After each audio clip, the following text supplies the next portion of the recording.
Hello friends, तीसरी video ये मैं आपके सामने लेकर हाजिर हूँ। इसमें हम बात करेंगे ऑब्जेक्टिव ऑफ मास कम्युनिकेशन की। ऑब्जेक्टिव्स जानने इसलिए ज़रूरी हो जाते हैं क्योंकि जब सेंडर रिसीवर को कुछ भेज रहा है, किसी मोटिव से भेज रहा है, तो मास कम्युनिकेशन के अपने कुछ ऑब्जेक्टिव्स हैं, स्कोप जब बड़ा हो चुका है, एक्सटेंसिव हो चुका है मास कम्युनिकेशन का, तो इसके कुछ ऑब्जेक्टिव भी है। सबसे पहला इन्फॉर्म पीपल यानी कि फंडामेंटल ऑब्जेक्टिव ही इसको कहा जाता है मास कम्युनिकेशन का। इसका काम है कि इन्फॉर्मेशन ज़्यादा से ज़्यादा लोगों तक पहुँचे, फिर चाहे वो एजुकेशन को लेकर है, मौसम को लेकर है, स्पोर्ट्स को लेकर है, प्रोडक्ट्स एंड सर्विसेज़ को लेकर है, पब्लिक हॉलिडेज़ को लेकर है, त्योहारों को लेकर है, एंटरटेनमेंट या इवेंट्स आपके आसपास हो रहे इंफॉर्मेशन पर्टिकुलर चीज़ के बारे में पहुँचाना। बिल्ड अब पब्लिक ओपिनियन ये अगले जो ऑब्जेक्टिव है उसके बारे में बात करेंगे, ये भी बहुत इम्पोर्टेंट है। मास मीडिया का क्या काम है कि एक रियल पिक्चर दिखाना वर्ल्ड के बारे में, किसी लीडर की एक्टिविटी दिखाना कि पब्लिक ओपिनियन उस पर्टिकुलर चीज़ के बारे में बन सके, गवर्नमेंट की पॉलिसीज़ के बारे में बताना कि उसके लिए भी पब्लिक ओपिनियन बने। तो मास मीडिया की कोशिश होती है कि पब्लिक ओपिनियन बनाए, आर्टिकल लिखकर किसी पर्टिकुलर टॉपिक या किसी पर्सनैलिटी के ऊपर एडिटोरियल पेज पर आप देखेंगे कि जो देश या एक स्टेट की समस्या है, उसके बारे में एक प्रॉपर डिस्कशन किया जाता है। तो और बहुत ही जो सीनियर एडिटर होते हैं या उस सब्जेक्ट में माहिर होते हैं, वो एडिटोरियल जो है वो लिखते हैं और उसमें हमें पता लगता है कि आखिर क्या है ये चीज़, ये समस्या क्या है? उसको जड़ से जानने का एक ज़रिया भी हम इसको कह सकते हैं और इससे हमारे ओपिनियन जो है चेंज होते हैं जब हम उसको पढ़ते हैं और चेंज भी होते हैं और साथ-साथ बनते भी हैं। अगर हमें वो उस बारे में पता नहीं है, अगर हम एडिटोरियल पढ़ेंगे, हमें पता लगेगा कि एक्चुअली वो है क्या? पर्सुएट मास कम्युनिकेशन की एम होती है कि लोगों को जो उनके बिलीफ है, ओपिनियन है, बदलने पर एटीट्यूड बदलने पर मजबूर कर देना। इस तरह से मैसेज पहुँचाना, इस तरह की एड दिखाना किसी पर्टिकुलर प्रोडक्ट के लिए कि कस्टमर खरीदने के लिए मजबूर हो जाए। और मास मीडिया का यही काम है और जागरूक करना एक बहुत इम्पोर्टेंट जो है स्मोकिंग कि क्या प्रॉब्लम्स आपको आने वाले समय में हो सकती है, क्या इफ़ेक्ट्स हो सकते हैं? डाउरी कल्चर को कैसे आप देखते हैं? ये जागरूक करने में भी मास मीडिया का बड़ा रोल रहता है।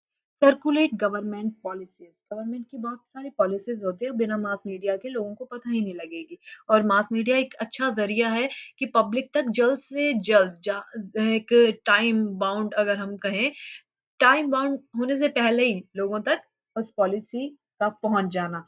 तो गवर्नमेंट के लिए काफ़ी हेल्पफुल रहता है मास मीडिया। अगला disseminate health and education program, government की साइड से कुछ हेल्थ प्रोग्राम्स चलाए जाते हैं, एजुकेशनल प्रोग्राम चलाए जाते हैं। इसमें birth control, vaccination, open education, free education इसके बारे में कैसे पता लगेगा? जब मास मीडिया के थ्रू आपको पता लगेगा कि सरकार की ये स्कीम्स है एजुकेशन को लेकर, हेल्थ को लेकर, रेडियो, टेलीविज़न, फ़िल्म, न्यूज़पेपर के ज़रिए आपको पता लगेगा, सोशल मीडिया के ज़रिए पता लगेगा, गवर्नमेंट के अगर आप पेजेज़ फ़ॉलो करेंगे अलग-अलग डिपार्टमेंट्स के, क्या नई स्कीम आई है, क्या अचीवमेंट हुई है, उसके बारे में आपको पता लगेगा। और प्रोवाइड प्लेज़र एंड एंटरटेनमेंट का यही शोज़ आप देखते होंगे टीवी, रेडियो पर, जो एंटरटेनमेंट के शोज़ होते हैं, कॉमेडी हो गए या फिर अगर आप वीकेंड पर किसी पर्टिकुलर किसी टॉपिक के बारे में या हॉरर सीरियल आप देखना चाहते हैं, फ़िल्म्स देखना चाहते हैं, अब जैसे ऐप्स ही आ गई है, जिन पर आप वेब सीरीज़ ये सब देख सकते हैं, तो ये मास कम्युनिकेशन का ऑब्जेक्टिव ये है कि एंटरटेनमेंट जो है प्रोवाइड कराना, जो व्यूअर्स हैं उनको। एस्टेब्लिश सोशल कॉन्टैक्ट, अब सोशल कॉन्टैक्ट की बात आ रही है यहाँ पर, अब आपने देखा होगा कि हमारा देश कितने रिलीजन है इसमें, अलग-अलग तरह के लोग रहते हैं, अलग-अलग बिलीफ्स हैं जिन लोगों के, वो रहते हैं। ऐसे में एक बड़ा चैलेंज होता है सबको साथ में रखना। मास मीडिया उसमें बहुत बड़ा रोल प्ले करता है, अगर पॉज़िटिव वे में रहे तो। तो मास कम्युनिकेशन एक बॉन्ड बना के रखता है। हर वर्ग के लोग इसमें कंट्रीब्यूशन अपना देते हैं। कोई डिज़ीज़ है, उसके लिए अगर फंड रेज़ करने हैं, तो कैंपेन चलाई जाती है, उसमें हर वर्ग के लोग आएँगे। ट्रीटमेंट में हेल्प करने के लिए आएँगे। तो यही एक मोटिव होता है।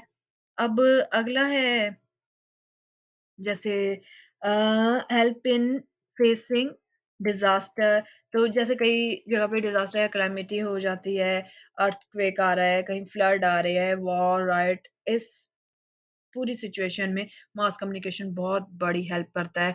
हाइलाइट डिप्लोमैटिक रोल, अब इतनी बड़ी दुनिया है, हर कंट्री चाहती है कि हम दिखाएँ कि हम क्या अच्छा कर रहे हैं। दुनिया में पीस, शांति बनाए रखने के लिए हम क्या काम कर रहे हैं, हमारे देश में क्या डेवलपमेंट एक्टिविटीज़ हो रही है, वो मास मीडिया के थ्रू ही पता लगती है कि इस देश के इस लीडर ने ऐसा किया। अब promote political ideologies, political parties पूरी तरह से मास मीडिया पर डिपेंड होती है, फिर चाहे उनके प्लान है, प्रोग्राम्स हैं, मैनिफेस्टोज़ है, आने वाले समय में वो क्या करने वाले हैं। तो इससे क्या होता है, पब्लिक ओपिनियन बनता है जब वो मास मीडिया के थ्रू अपनी आइडियोलॉजीज़ शेयर करती हैं। अब कंक्लूज़न क्या निकलता है इस पूरी बात का, मास कम्युनिकेशन के बहुत सारे ऑब्जेक्टिव्स हैं, जैसे हमने बात करी, highlight diplomatic role, promote political ideologies, establish social contact, help in facing disaster, information sharing, इसके अलावा provide pleasure and entertainment, disseminate health and education, persuade, circulate government policies, build public opinion. तो ये सारे ऑब्जेक्टिव्स हैं और इसकी conclusion यही है कि एट द एंड जो चाहते हैं मास कम्युनिकेशन के थ्रू कि ensure wellbeing of all classes of people in society, society में जितनी भी क्लासेस हैं लोगों की, जितने भी लोग रहते हैं, वो सही रहें, उनके तक ज़्यादा से ज़्यादा इन्फॉर्मेशन पहुँचे और फिर उनके ओपिनियन में बदलाव हो। तो ऐसी ही वीडियोज़ के लिए जुड़े रहिए चैनल के साथ, आप सब्सक्राइब कीजिए, लाइक कीजिए, शेयर कीजिए और अगले टॉपिक पर हम कल बात करेंगे।